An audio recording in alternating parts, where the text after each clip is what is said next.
Next week, what I want to do is hand out and make available in notes online all of the alphabet, and in the original ancient language, the letters, in the modern or biblical Hebrew, the letters, and in all the meanings of the ancient pictures. Yes, I could do that. Yes, absolutely. Yeah, that's a great idea. It's a lot harder.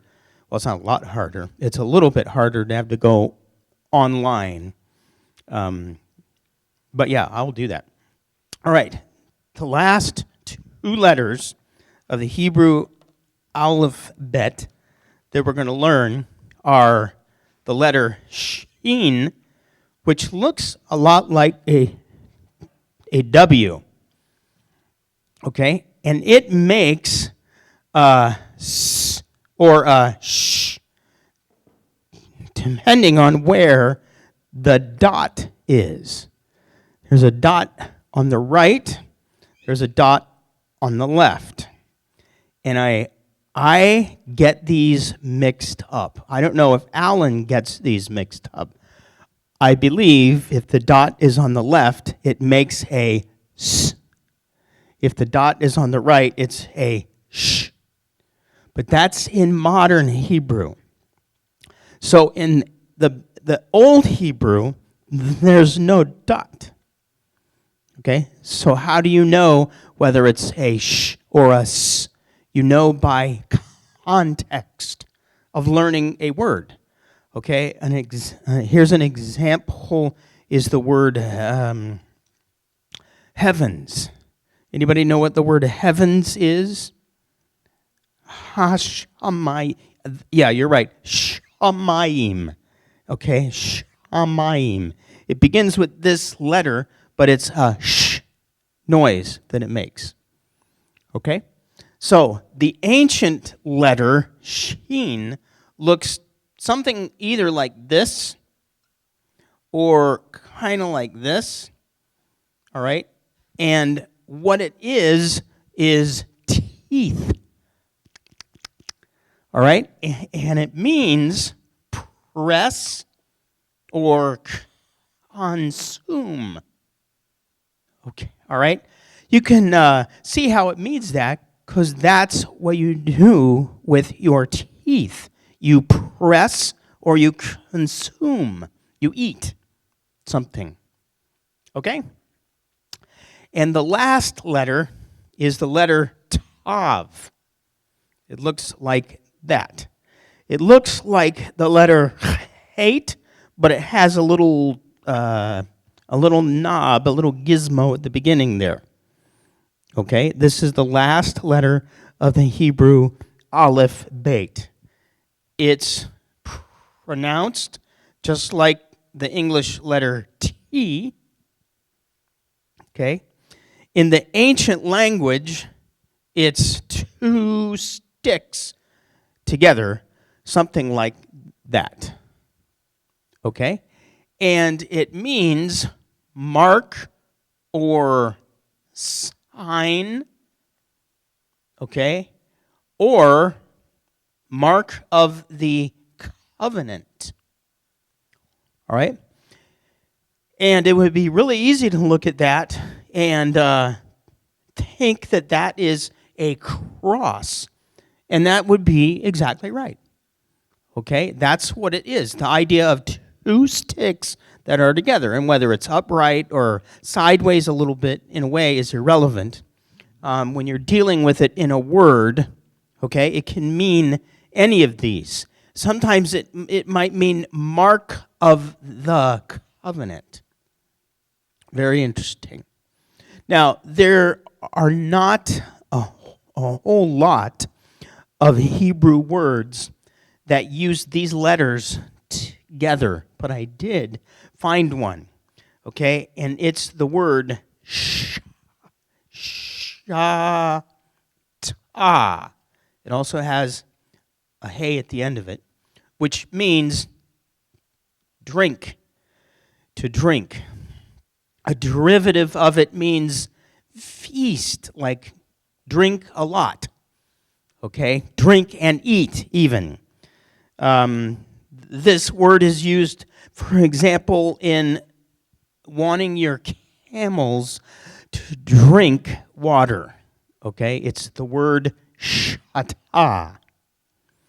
Now, next week, when we look at all of the alphabet together, and then the week after that, we're going to begin doing words together and reading words. All of these little elements, I hope, are going to join together and begin to resonate in your mind. Okay? Good? All right. Let's move right in to Exodus.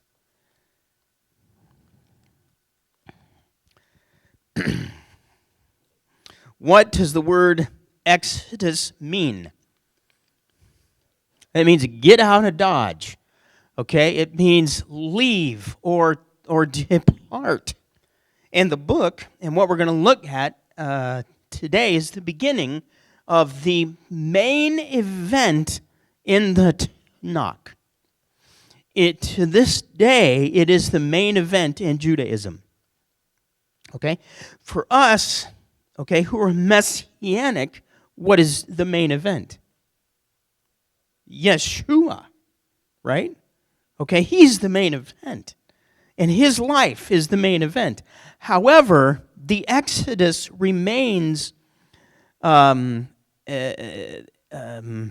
emblematic or symbolic of the main event of Yeshua, because there's amazing parallels of what happens between Israel going into Egypt and being led out of Egypt and what happened with Jesus. Okay, they're just amazing.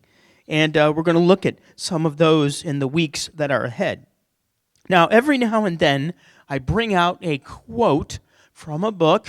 One of the books that I'm using this year in my background of reading this is The Rational Bible by Dennis Prager. How many of you guys know and have watched or heard him? Okay, yeah. Now, Dennis Prager is a Jew. He is a rabbi, but he is not a messianic Jew. But he is very friendly to us, if that makes any sense, okay? He writes in the Rational Bible on Exodus, the Israelites moved to Egypt, okay, in order to set the stage for two of the most important events in world history. That is, the Israelites' exodus from Egyptian slavery and the revelation of the Ten Commandments at Mount Sinai.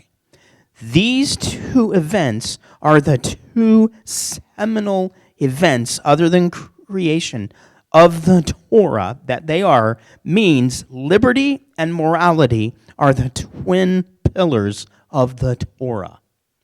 Isn't that neat? So one of the ways that we have the relationship in the founding of our nation on the ideas of Torah are that the ideas of liberty and morality originate with God. They don't originate with George Washington or any of the other of the founders. They originate in the Word of God. The idea of liberty and morality, and I would argue that you cannot have one without the other. You can have the idea of liberty, thinking that maybe you're free to do whatever you want to do.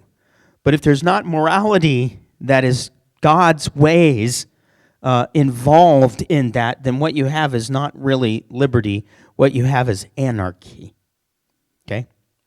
So, in the Hebrew Bible, the book of Exodus is the word shemot. Shemot. And it means names. Why would there be a book of the Hebrew Bible named names? Well, one reason is it begins with, now these are the names. Okay, and remember, every book of the Bible is named in Hebrew. It's named after the first word in that book. Okay, so it begins with the names. But there's a greater reason than that it's in the book of Exodus or the book of Shemot or names that God, Elohim, reveals his name. He doesn't only reveal his name, he reveals the meaning of his name. Okay? So names are going to matter a lot in the book of Exodus, which begins. Now, these are the names of B'nai Yisrael. What does that mean? Children of Israel, literally sons of Israel. These are the names of the sons of Israel who came into Egypt with Jacob, each man with his family. Okay? So, reading down a little bit more in verse 6, once the names have all been listed there, we read, then Joseph died, as did all of his brothers and all that generation. Yet B'nai Yisrael were fruitful, increased abundantly, multiplied, and grew extremely numerous, so that the land was filled with them. In other words, they believed in the words that Yehovah had spoken in the beginning. Remember in Genesis 1:28, when he said to them what? Be fruitful and multiply.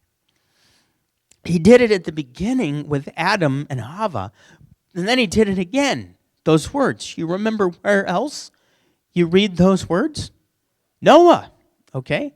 When the flood was over and Noah was coming out with his family, the words were just like Genesis 1, be fruitful and multiply. That's exactly what happened to Israel in Egypt. Now, I am an only child, right? Oh, no brothers, no sisters. Believe me, when I was growing up, I didn't mind at all. People ask, weren't you lonely? And I was like, no, I was happy. Okay, why? I had my own room. I had my own everything. Whatever it was mine. I got to look after it. Yes, I could share it with others, which I did sometimes if I wanted kids to play with me. I'd share something with them. No, but my wife is from a larger family, and larger, 6 is not that large. But it is one, How many of you ever watched the movie My Big Fat Greek Wedding? That is my wife and I. When we met, it was like that. She's not Greek, but she's from Mennonite background, Mennonite Amish background, up in northern Indiana, Indiana, Ohio, Pennsylvania, all up in there with the Amish. They have normal is 12. Okay, and then they have more. So it was like that. Imagine that in Egypt, you have these people who are there, and they're just, only how many generations do you have? Well, look, the average number of children in the U.S. is around 2. It's a little under. So if you have more than that, you're above average. Okay, if you have that, you're average. But in Egypt, look, when Jacob entered Egypt, there were 70 of them. When they left Egypt, there were 600,000 men. Okay? So with each man, add a lady, and maybe just 5 children, and you have 3.6 million of them. Okay? Which there aren't even that many humans in Alaska. If you go down to other areas, I looked it up.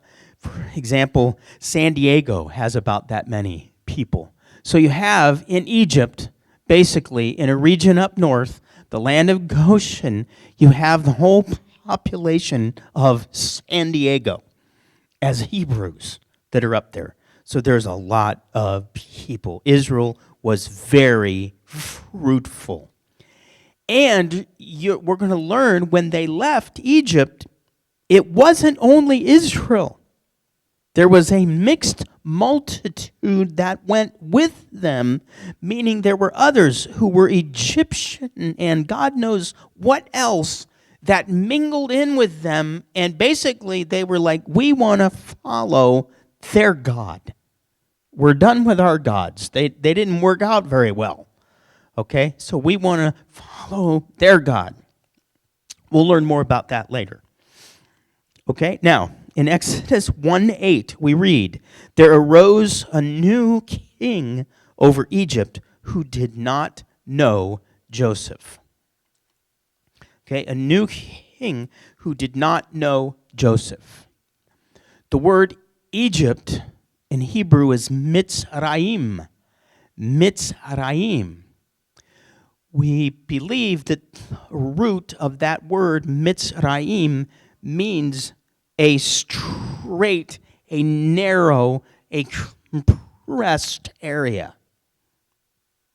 Okay? So Israel, though they are millions of them, in Israel, they are in an oppressed, constricted life, which is the very meaning of the word Mitzrayim. Okay? So this man who was the new king of Egypt, and they were known as pharaohs, all right? He did not remember that Egypt was saved by an Israelite. Who? Joseph. Okay? Saved Egypt and all the world around them. All right? This king didn't remember that. And you're going to notice in the book of Exodus and the book of Leviticus, over and over and over again, Yehovah says, remember, remember, remember, do not forget, remember. Just look at our own nation right now. Okay? Go and ask someone at random about an event in our founding. Ask someone at random. Have you read the Constitution? Just ask. See what happens. You know, some people don't even know what it is. Okay? If they haven't learned it, then they haven't remembered. And what happens when you don't remember is never good. Okay? And so in Egypt, they don't remember. Now, the names of the pharaohs in Exodus are not mentioned in the Bible. Very interesting. Okay? They're not that noteworthy in the Bible. But we're going to go on a little rabbi trail. And how many of you have heard that the Pharaoh in the Exodus, or at the beginning of it, was Ramesses? Okay? That's what I learned. All right? The thing is, if you go back and you look at the ancient timeline of Egypt, they know when Ramesses was Pharaoh. So if you go and you look about what was happening around Ramesses, nothing.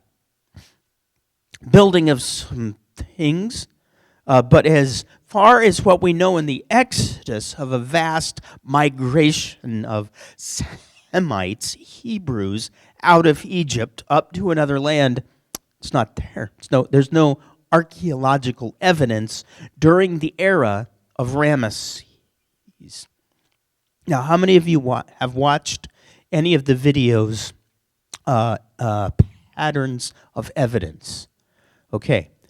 In those videos, what you learn is that archaeology is not a very old science, right? It's relatively new. And if you don't know the layer of where to look, then you might miss it.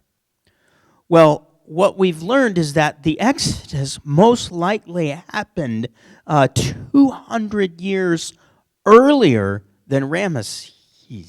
when the diggers are digging earlier, 200 years earlier, guess what?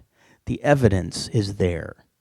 The evidence that a group of Hebrews lived in Egypt, a large group of Hebrews, that they lived in the north. So what hangs us up in the Bible is when you're reading in Torah, you read that they had the slaves build the cities of Ramesses and Pithon.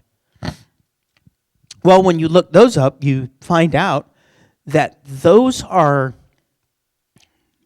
how can I say this, more modern names of cities that had other names earlier. The Torah is using the modern name, meaning the name that it had when it was written, rather than the name of what it was when it was built.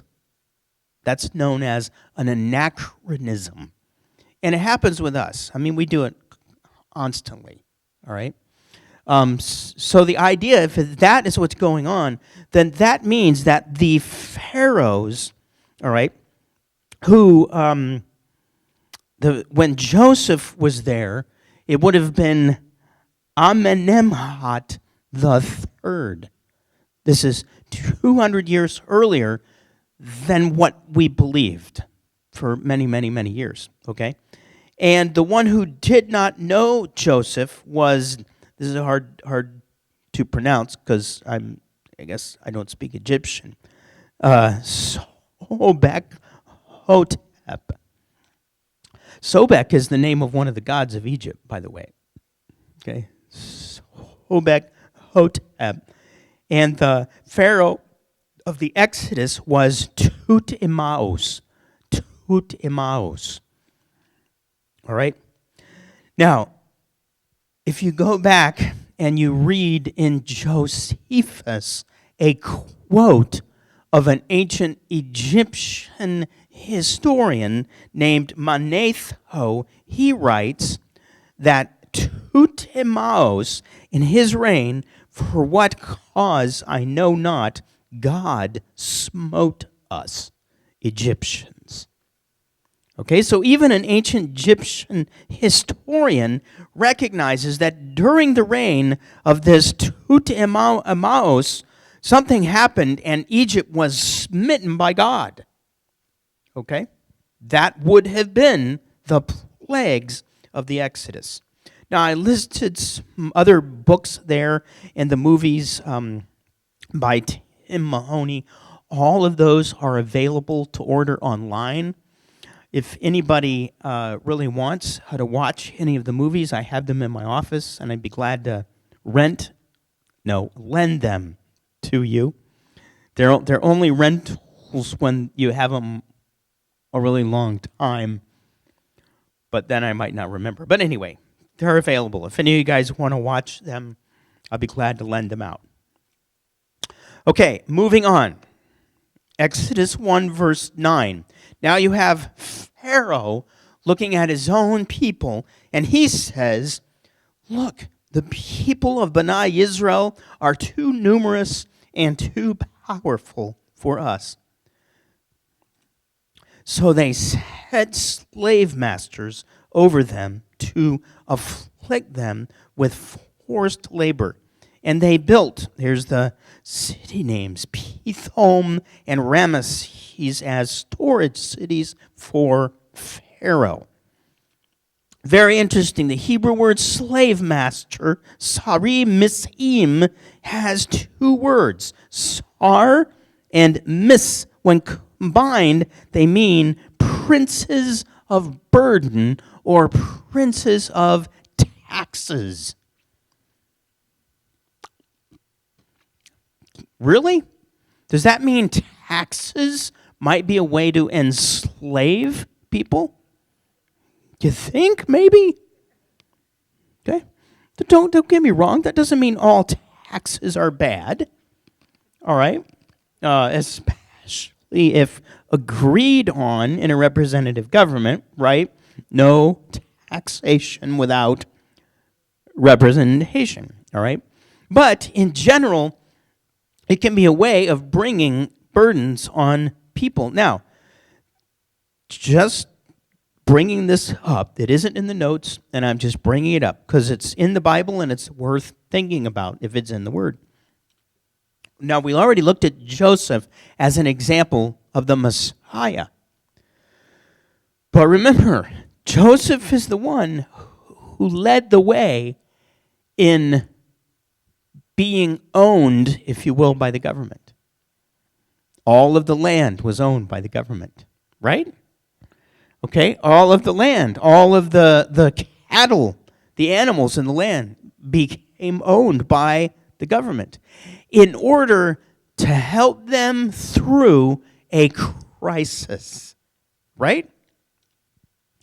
But what happens often in history is when the crisis is over, the ownership remains. Okay? This is why when we're in emergencies, we need to be alert. Okay? Because it might look like, well, this is a really good idea to allow the government to do this, that, and the other. And then what ends up happening is when the emergency is over, the government keeps doing this, that, or other. Right? I know I'm kind of waxing into an area here that might not be in Torah, but just think about this. How long in the United States, or how young is the income tax? When did that happen? About 100 years ago. So, it hasn't been the whole nation's history. So go look it up, see where that came from. Anyway, so now you have a Pharaoh who doesn't know Joseph. Okay, and he is slamming down on the people of Israel. Now, even though it was the king of Egypt who gave the orders, the people of Egypt helped carry out those orders. Like the Nazis, ... Okay? We're just doing our job. Okay? So what did they do? The people of Egypt, set slave masters over Israel. Okay? They afflicted them. They worked them harshly. They made their lives bitter. They worked them with cruelty. All of that is in verses 11 through 14. So you have the king of Egypt who is demanding that this is what happened, and then you have the people of Egypt who are carrying it out. And what are they doing? They're doing their jobs. Now, later, when the plagues are over, there are some Egyptians who join Israel. There are some Egyptians who look at the situation and they go, wow, we must have been wrong. We're going with you guys. Okay? All right, reading on, moreover, 15th verse, moreover, the king of Egypt spoke to the Hebrew midwives, one of whom was named Shiphrah, or Shiphrah, and the other one Puah, and said, when you help the Hebrew women during childbirth, look at the sex. If it's a son, then kill him. But if it's a daughter, she may live. Yet the midwives feared God. So they did not do as the king of Egypt commanded them, but let the boys live. So here you have an example of, in the book of names, there are names that are being remembered. The names of the midwives that delivered the Hebrew babies are remembered. The name of the king of Egypt is not. Okay? Something else about these midwives. It says that God blessed them, okay, and their families. However, in the verse where I read in the Tree of Life version, the Hebrew midwives, in Hebrew it literally reads the midwives of the Hebrews, which means that these midwives may not have been Hebrews. They may have been Egyptian midwives So that would make all the more sense that Pharaoh would look at them and go, look, when these Hebrew women are given birth, this is what I want you to do. But then what you learn is these midwives, they feared Elohim, the God of the Hebrews, more than they feared Pharaoh, one of the gods of the Egyptians. Okay?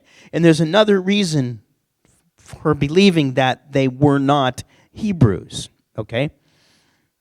The midwives feared God. That statement is used more often than not for those who are not Hebrews. Okay? But in verse 19, when the midwives are answering Pharaoh as to why the babies are living, in other words, why are you not doing your job? The answer they give is the midwives told Pharaoh, because the Hebrew women are not like Egyptian women, they are like animals. That doesn't sound like the words of a Hebrew woman, right? So it's just something to remember. It even makes it more amazing that their names are remembered in the book of names. So do what is right by Yehovah. Your name will be remembered, right? Isn't there a book wherein is written names, right? The book of life. Okay, those who do what is right. So there you go. All right, now, Pharaoh then charged all of his people. Imagine this, the whole nation. You are to cast every son that is born into the river, but let every daughter live. He commanded all his people to literally throw or hurl the male babies into the river. Now, this may very well have been as an offering to one of the river gods. Okay? One of the names of one of the gods is, as I mentioned earlier, Sobek, which means crocodile. So one of the gods of the Nile was the crocodile. So you know what? Take those boy babies. Not only will we get rid of them, but we're going to be offering up an offering to the gods. Does that mean that in Egypt there was child sacrifice? Okay, probably. So what we learned by that is that this Pharaoh is more than a bad man. He is a demonically inspired tyrant of a ruler who believes that he is a god. Now, does that remind you of anybody else that you read about later, like maybe in the beginning of the Gospels? Herod. Okay? Herod. It's an exact picture of Herod. Herod even has the slaughter of the innocents, the slaughter of the male babies. Herod believes he is a god. He lives as if he is a god. And so there you have that connection that's there. All right, reading on in Exodus 2. Now a man from the house of Levi took as his wife a daughter of Levi. The woman conceived and gave birth to a son. Now when she saw that he was delightful, she hid him for 3 months. But when she could no longer hide him, she took a basket of papyrus reeds, coated it with tar and pitch, put the child inside, and laid it in the reeds by the bank of the Nile. His sister stood off at a distance to see what would happen to him. So, it's amazing that the deliverer of Israel would come out of the water into which the demonically inspired Pharaoh was throwing the babies. That's one thing. Okay? Second thing is the word basket is the word tiva in Hebrew, and it means ark. It's the word that was used for Noah's big basket, Noah's ark. Okay? So you have, just as Yehovah saved Noah and his family in a tiva in the water, now you have Yehovah about ready to save Israel through an individual that's in a tiva in the water. Water, okay, which is, anybody remember the Hebrew letter that the ancient meaning means water? Mem, the letter mem. The letter mem is a picture of waves. And in Hebrew, waves mean chaos of water. Chaos. Okay? So in the midst of chaos, Yehovah saves Israel. That's a good word to hang on to in our day, right? Yeah, remember that today. It's a good word for this day. So then the daughter of Pharaoh came down to bathe, while her maidens walked along by the riverside. When she saw the basket, or the tiva, among the reeds, she sent her handmaiden to fetch it. So why would Pharaoh's daughter be bathing in the Nile where the crocodiles live? Well, maybe she had her own little area that was roped off, like in Honolulu, where they have that area on Waikiki Beach where you can go in the water and the sharks aren't allowed in because a little thing that was there, That's boring water to swim in, by the way. Why would she be in this water? Well, here's an idea. The Nile was the sacred river of the crocodile god, who was also the fertility god. Okay? So, it's just speculation, but maybe the daughter of Pharaoh wanted a baby, and she went down to bathe in the river to get a baby, and lo and behold, there's a basket with a baby in it.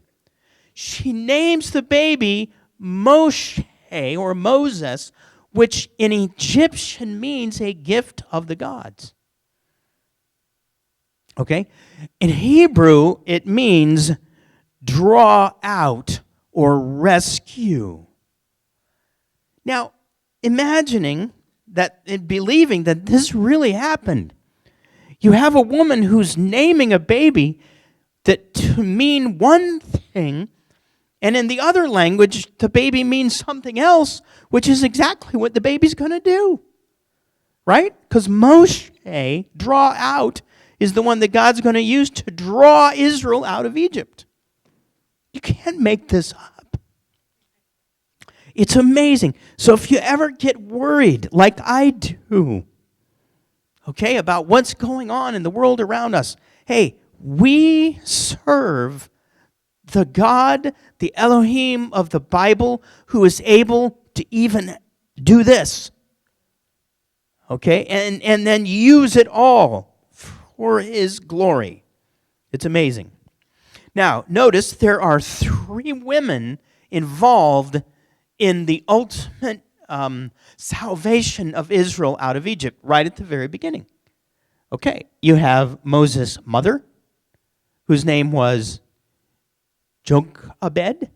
You have Moses' sister, whose name is Miriam. And then you have the daughter of Pharaoh.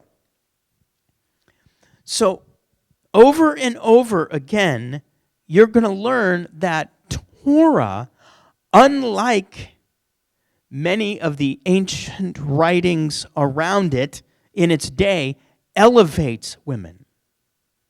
I know people today, they think, well, the Bible is really a put down on women. It's like if you knew what was going on in the world when this was written, you'd realize this is a great elevation of woman. Go back to Genesis 2, right? What is the last creation of Yehovah? The woman. Okay? So he begins here and he ends, as some women would say, never mind. Well, but it really is like that. Okay. Now, excuse me, verse 14. Moses, by the way, there's not a whole lot of information about Moses being a baby. Interestingly, there's not a whole lot of information about Yeshua being a baby either. Okay? So Moses grows up, and you know, because you read and you've heard this many, many times, that he one day witnesses an Egyptian beating a Hebrew, and he kills the Egyptian and buries him to hide it.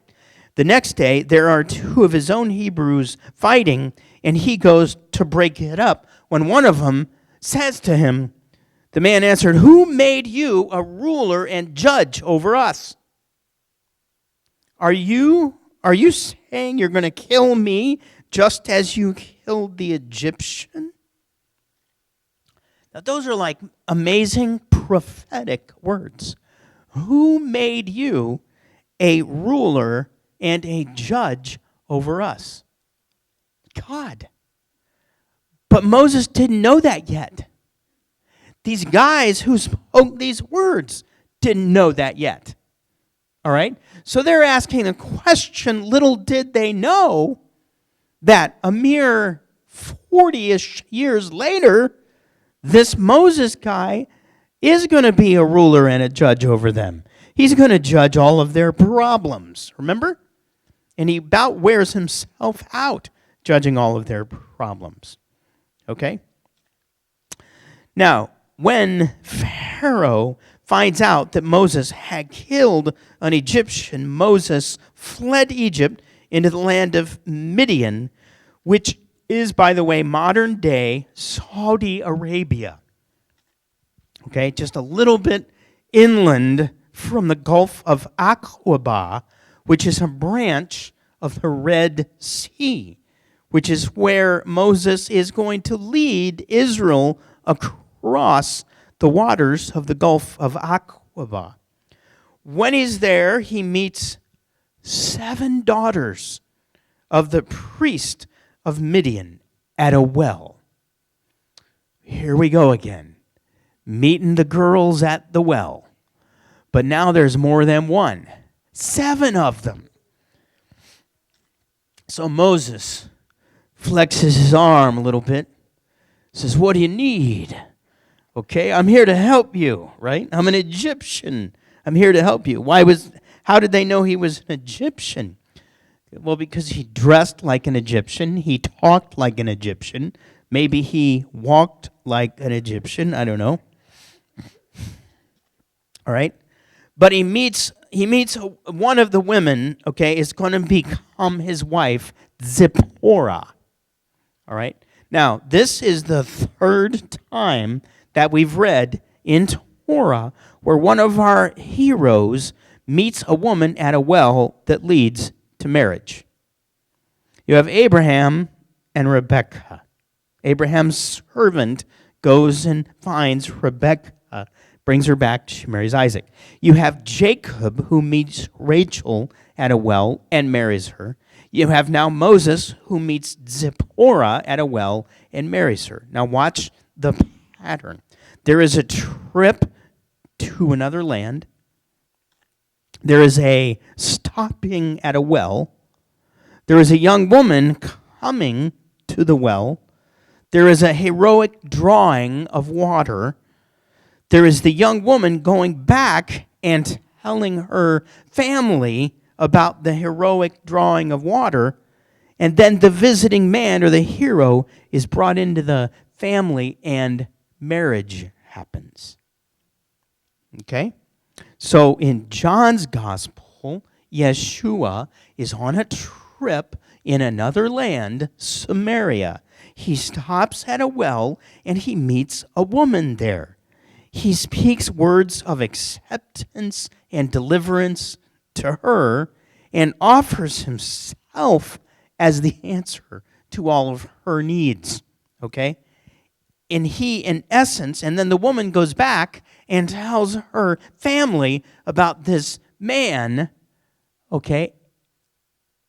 What I am wanting you to see is that Yeshua was inviting her into a very real marriage to be the bride, right? Okay? All of this is foreshadowed in Torah more than once.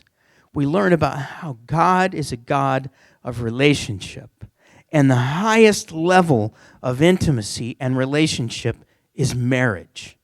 And that's given as a symbol on earth of the level of intimacy that our father or husband in heaven wants with us. Amen. So, Moses and Zipporah are married, and Moses is given a job working with animals. Remind you of anybody else who went to a well and ended up working with animals? Jacob, Israel, right? Okay, so here's Moses, and he's working out with the animals one day, and then there's a bush that is burning, and it's up on the mountain, and Moses goes over to look at the bush. And in Exodus 3, you read, Moses thought, I will go now and see this great sight. Why is the bush not burnt? There's a whole message on the burning bush. The bush is burning, but it's not burned up. Our God is an all-consuming fire. Okay? When Adonai saw that he turned to look, he called to him out of the midst of the bush and said, if you've watched the 10 Commandments, he said it like this: Moses, Moses. Okay? And so Moses answered, Hineni. You guys already know what that means, because Abraham answered Hineni, and Jacob answered Hineni, and Moses answered Hineni. Isaiah is going to answer Hineni. It means, here I am, and I'm ready to do what you need me to do. Which is amazing, because then when God tells him what he needs him to do, Moses argues with him, telling you that Moses, even though the most humble, amazing man that ever lived, according to Torah, okay, he's just a man, like you and me. Okay, a human like you and me. And have you ever in 1 minute been like, yes, God, I'm ready to do it. I'm going to do whatever you need me to do. And then a week later, you're not like, oh, well, not that. Right? I didn't know that's what you meant. So, I am willing and ready. So then God says to Moses, come no closer. Take your sandals off your feet. The place where you are standing is holy ground. Moreover, he said, I am the God of your father, the God of Abraham, Isaac, and Jacob. So Moses hid his face. He was afraid to look at God. Okay, this is the meeting. Now, later on, Moses is going to be a little more willing to look at God. He's like, I'm ready now. Okay, but we'll deal with that when we get there. Okay, the word holy, as in holy ground, is the word kodesh. All right? It means set apart, consecrated, dedicated, special, unique, holy. Other words related to the word kadosh. Okay? And the word kadoshim, which means holy ones, which is what we are. Okay? The ground was Kodesh because Yehovah was there. because God was there in that moment. And he was having a meeting with a human being. So this was a set apart moment on set apart ground. Now, does that mean that ground a week earlier was holy? Probably not. Okay, but it is now, because God is there. God tells Moses then that he knows. The word knows in Hebrew is the word yada. It means know intimately. He says, I know what has been happening to Israel. Okay, and now I am here to deliver them. Oh, I have a, how will God top this? That P shouldn't be there. But think about this. How many years had Israel been in Egypt? 400-ish. Now, how many of those years had they been slaves? Generations. Okay?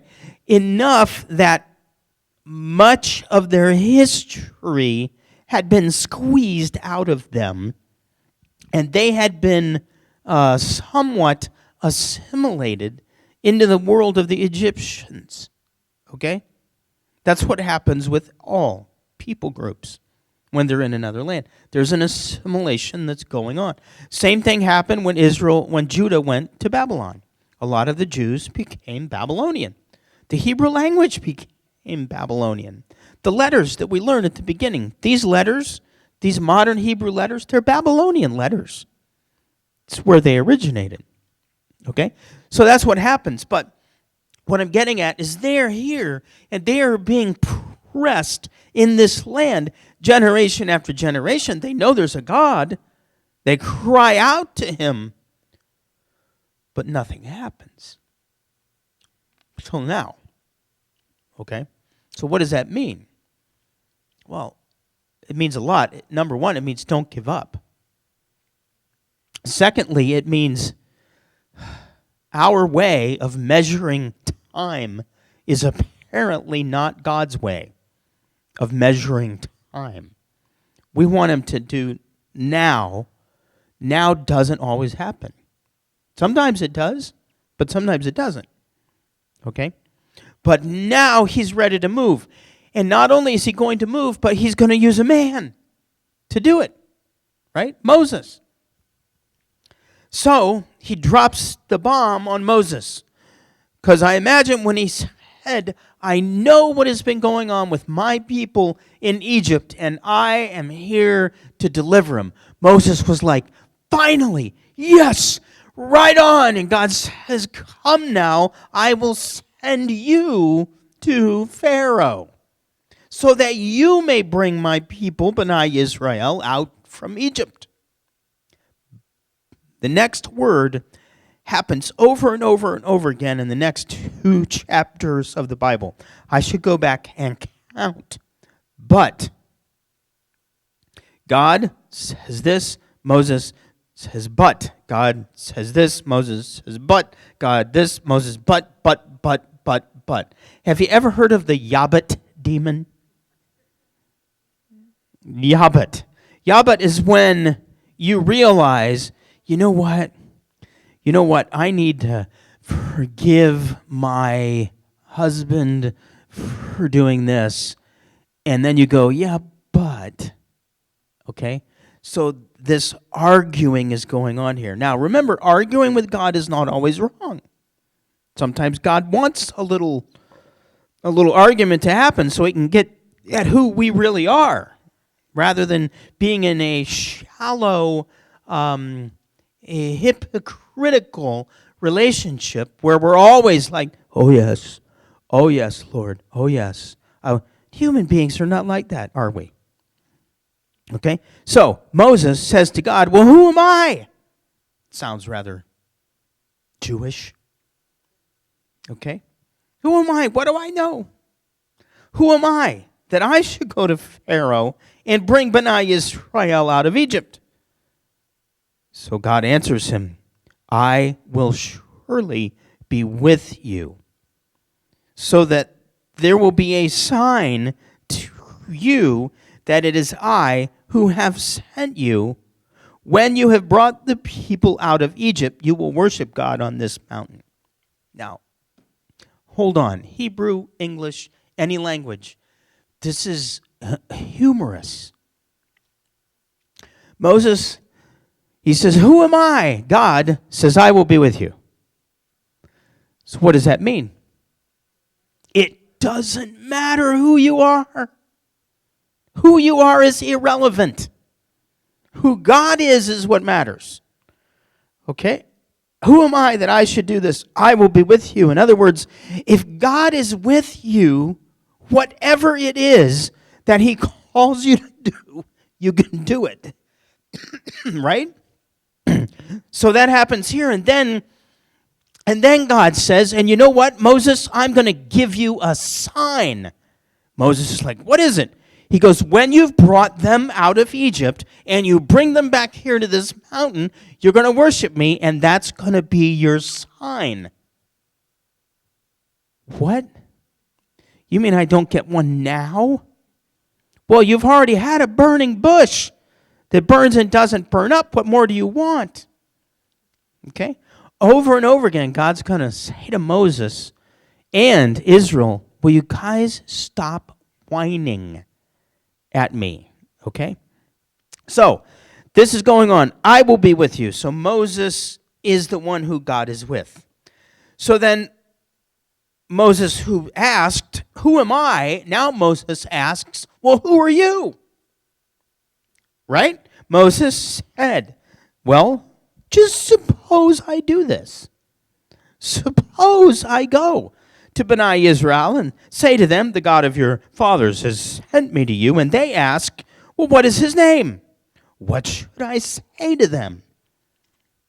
God answered Moses, I am who I am. And then he said, you are to say to Bnei Israel, I am, has sent me to you. God also said to Moses, you are to say to Bnei Israel, Adonai, the God of your fathers, the God of Abraham, Isaac, and Jacob, has sent me to you. This is my name forever, and the name by which I should be remembered from generation to generation. Okay, let's work that out a little bit. Okay, Moses, at the beginning of that verse 13, Moses said to God, that's Elohim. Remember, Elohim is not a name. Elohim is a title, like God. God is not a name. God is a title. Okay? So Elohim, Moses says to Elohim, and Elohim means mighty one. The word El was used in other languages for other gods, just as the word God is used in other languages for other gods. You could be at the laundromat, you could sit down, you could be doing your laundry, you could look at somebody over there and go, I'm going to witness to that guy, and look at them and go, do you know God? And they could be a Hindu, and they go, yeah. Okay, or they could be a Muslim, and they could go, absolutely. And you could think, my work is done. They already know God. It's not knowing God, it's knowing Yehovah, right? The one true God who has a name. So God, Elohim, says to Moses in Hebrew, Eye Asher Eye, which means I am who I am. That's in first person. I am who I am. Okay? The word that he's going to give as his name is not I am, it's he is. Okay? So in the Bible, the Tree of Life, I read Adonai. In a lot of your other English Bibles, you read Lord, capital Lord.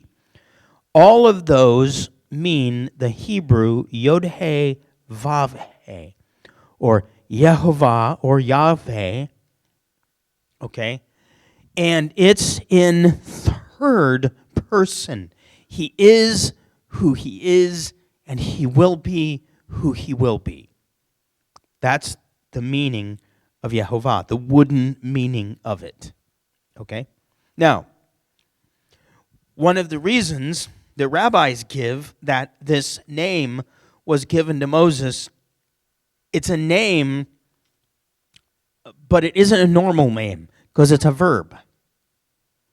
Okay? The verb be, is, exist, am, I am. Okay? In a way, Yehovah is saying, I will give you my name, but you're not going to be able to limit me by my name. I will be who I will be. Is a way of saying, I am going to be all that you need. So you have all of these secondary names and ideas tacked on to the name Yod-Heh-Vav-Heh in the Bible. You have Yehovah Ra'ah.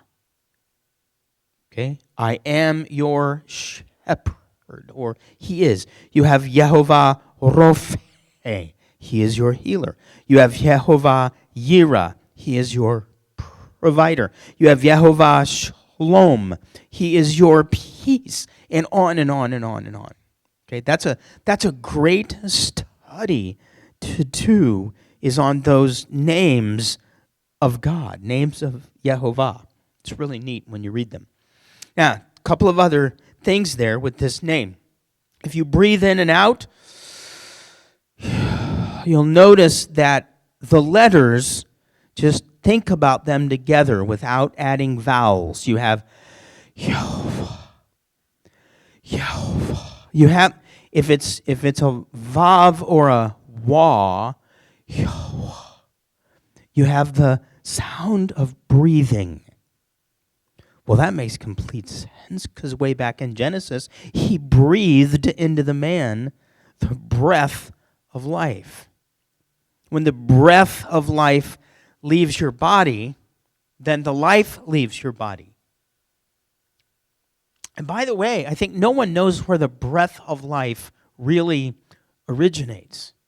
You know, scientists have the ideas about why you breathe, how you breathe. I know that breathing is, what's the word? It's involuntary, all right? But it's like it has a beginning and it has an end.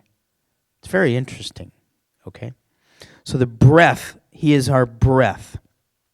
The ancient language in the pictograph is Yod-Heh-Vav-Heh, hand, behold, nail, behold. The hand revealed, the nail revealed. That one always gets me. That's the name of our God. The hand revealed, the nail revealed. This is my name.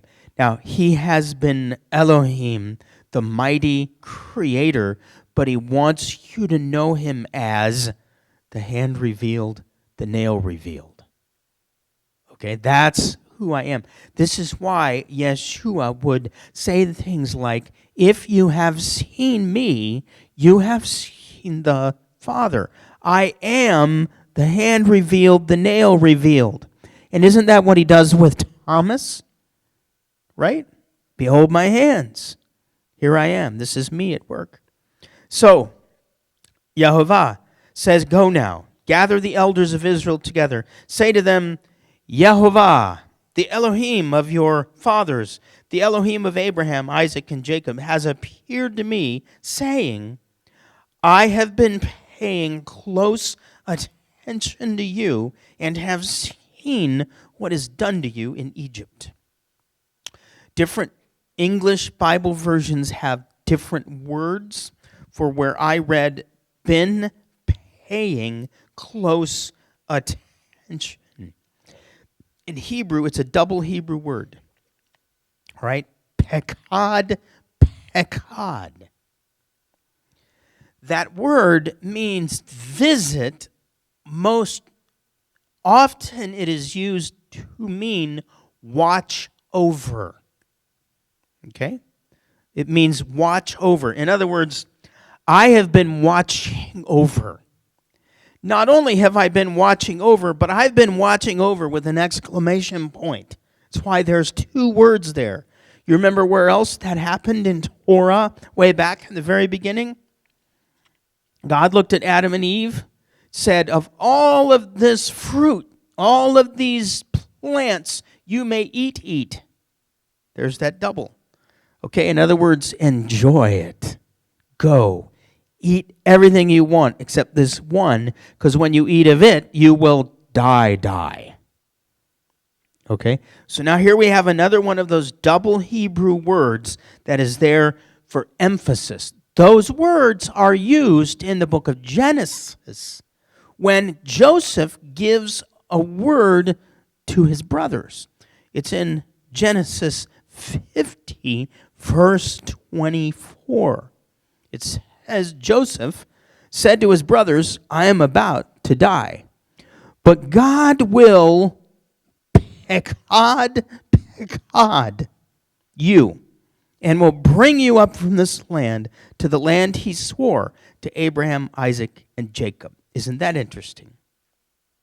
So you get it? God said through Joseph, you guys are here in Egypt, and I'm about to die. Okay, but you know what? God is going to watch over you. So now God is looking at Moses and going, here's what I want you to say to Israel.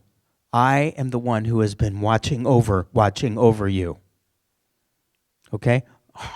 Hearkening right back to the words of Joseph, just as Joseph predicted would happen. By the way, that word is used somewhere else. We're going to learn about it in 4 or 5 weeks. Okay, but I'll go ahead and give you a preview. Is that all right? When you read, I am Yehovah, okay, I am gracious, I am merciful, and I am gracious. And he goes on and he lists, and then at the end of that list, he goes, but not willing to let go punishment of the wicked. But, in most of your English versions, you have visiting the iniquity of the fathers on the children. It's this word. And we've already learned that visiting is not a good translation of that word. Watch over is a good translation of that word. So what God is going to say in Exodus 34 with his name to Moses is even when your iniquities are handed down into the generations, I am gracious enough that I'm going to watch over them. It's a whole different meaning. It doesn't mean God is going to punish your grandson for what you did. He can't do that because A, it's against his nature, and B, there are other scriptures in the Bible says God doesn't do that. He judges every man for his own sin. No other man. Okay, so anyway, that's just a little hint of where we'll go when we get to there. Okay, so Adonai said to Moses, when you go back to Egypt, see that you do all the wonders before Pharaoh that I have put in your hand. Remember what he did with the stick? He laid it down, snake, grab it by the tail. You don't do that. Okay? Well, Moses, are you going to listen to me or not? All right. Okay, do all the wonders that I have put in your hand. Still, I will harden his heart, and he will not let the people go. Now, I want to point out the word harden is the word hazak when it is used of what God does. Remember, we learned that word back when we were learning letters. That's one of the words we learned. At the end of the reading of every book of the Torah, when it is read, okay, there's a statement that is hazak, which means let us be strengthened. Strength. Because reading the Word of God is supposed to do that to you, okay? So what we're reading is God is saying to Moses, I'm going to hazak Pharaoh. He's not going to let you go, but I'm going to strengthen him. But what Pharaoh does is kavod, which is another Hebrew word which means make heavy, dense, and dull. So what God does in strengthening or hardening Pharaoh is he gives him back his free will. He doesn't just take a guy who's the king of Egypt and go, you know what? I don't like that guy. I'm going to make an example out of him, and I'm going to reach into the depths of his heart, and I'm going to make him not let you go. That's what a lot of us believed, okay? But that isn't the idea in the Hebrew. It's not the idea at all. The idea is this man believes that he is a god. So you know what we're going to do? We're going to have a little match. Okay? And whenever I knock him down, I'm going to strengthen him and lift him back up again. Okay? Boom! Down he goes. Let me help you up. How about now? You had enough? That's what God does. Well, that makes complete sense. That's the heart of a loving God. Okay? But then what does he do? Pharaoh, he hardens his heart. The other word, kavod, he hardens his heart, and he goes, no, I haven't had enough. Okay? All right, we'll do it again. Poof, down he goes. God strengthens him. He lifts him back up. Okay? I loved what Dennis Prager wrote about this. This is what he wrote. Strengthening Pharaoh's heart is precisely what gave Pharaoh free will. Had God not strengthened Pharaoh's heart, Pharaoh would have released Israel after one or at the most 2 or 3 plagues. God's strengthening allowed Pharaoh to do what in his heart he really wanted to do, which was refuse to let Israel go, to give up his slaves. In other words, he was giving him every opportunity, right? But he, knowing the measure of Pharaoh's heart, apparently knew he wouldn't take him up on it. So that's exactly what Pharaoh does and begins this war in verse 2 of 5. Pharaoh said, who is Yehovah that I should listen to his voice and let Israel go? I do not know Yehovah, and I will not let Israel go. In Hebrew, it's who is Yehovah that I would shema him. Okay? So, I will not let Israel go. Oh, yeah? We'll see about that. So next week, we'll look at the battle. We'll look at the fight. We'll examine the gods of the Egyptians that get judged through the plagues and the actions of Yehovah. So, questions now. Yes?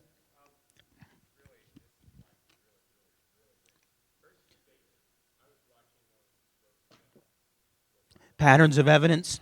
Uh-huh.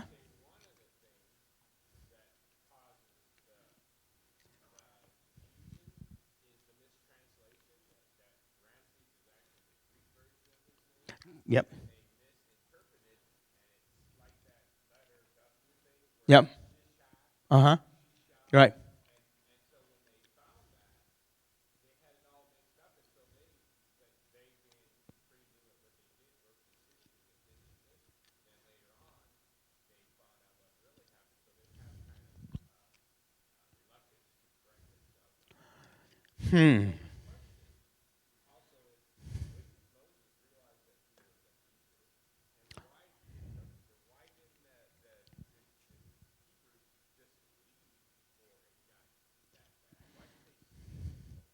Oh my goodness. These are, okay, question number 1 is, I don't know, but I know some rabbinical ideas, is that he knew he was a Hebrew from when he was born and raised. Yeah, he was a Hebrew, but he was an Egyptian. He was an Egyptian Hebrew, or a Hebrew Egyptian. So when he went out and saw his own people, his Hebrew people fighting, he knew what to do about it. But I mean, he's in a situation where, I mean, what are you going to do? You know how you're raised there. So that's one. And what the other one, the second one was, why didn't they just leave? Ah, before it got that bad. Well, I don't know. Why don't we?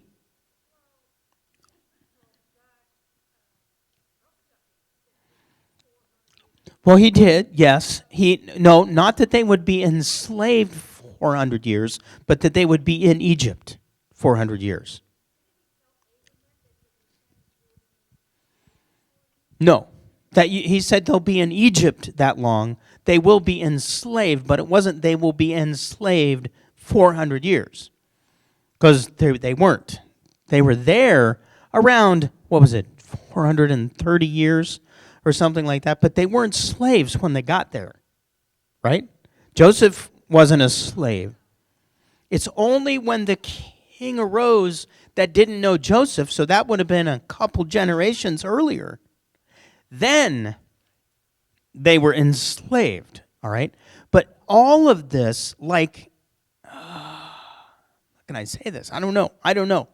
But it looks like, from living the last year that we've lived, that sometimes things are gradual and then there's a okay?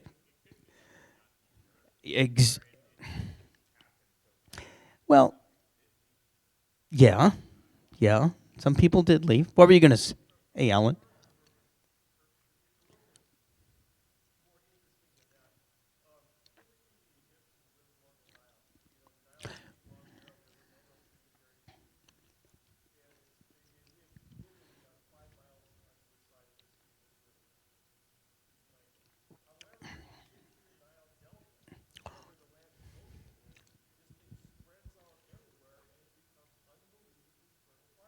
Uh-huh.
Yeah. Yeah.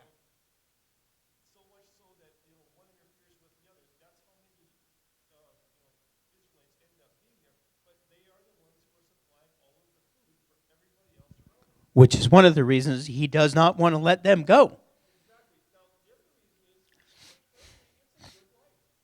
It's,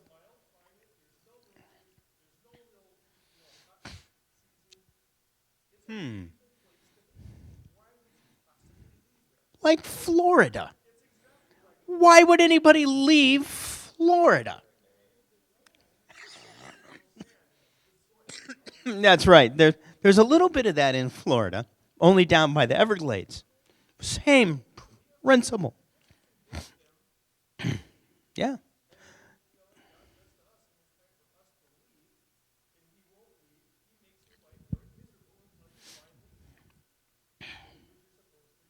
Well, yeah. Think of it. Think of it. I was just thinking of the example of Florida, because that's where I was born and raised, right?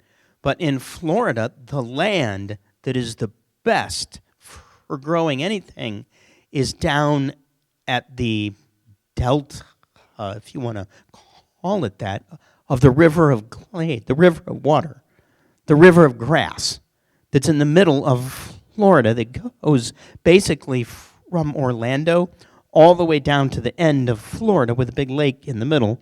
And the land down at the bottom is the Everglades, which means river of grass. But that's the land that when they drain a little bit of the water out of it through canals, and there are canals in Egypt that are named after Joseph, okay, who built canals, all right? That land is where everything grows. Very fertile land. So that's a really good, a good view there. Think that, well, we have to get Hollywood out of our minds if we're going to get back into the world of the Bible, you know. Okay, anything else?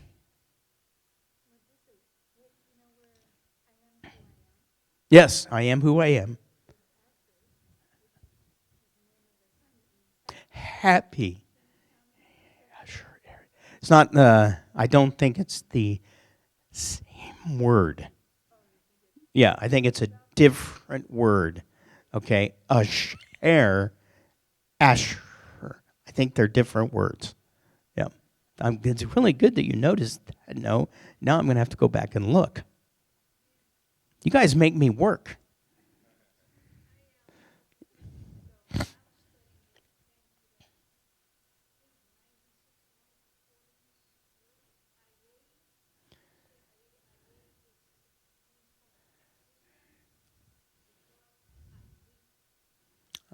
Because I breathe?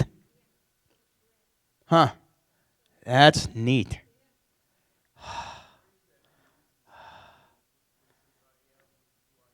Yeah.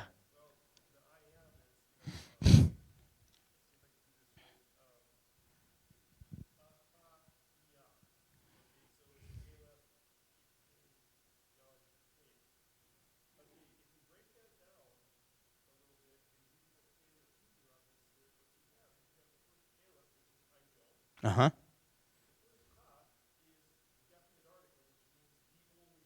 Uh-huh. The.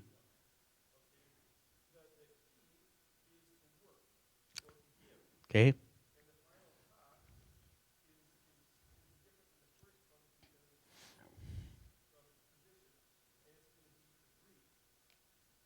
Mm.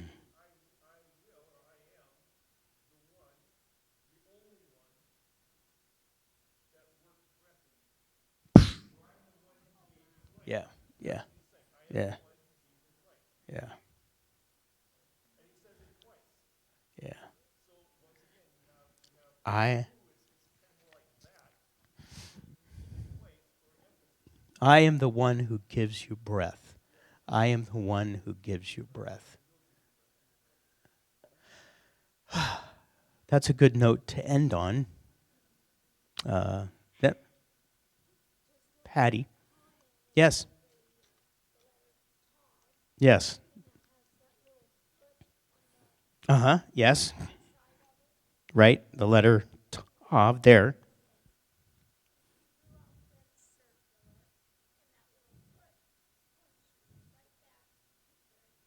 Oh, yeah, because the way it is drawn. Yeah, the Tav leads all the way back to the Aleph.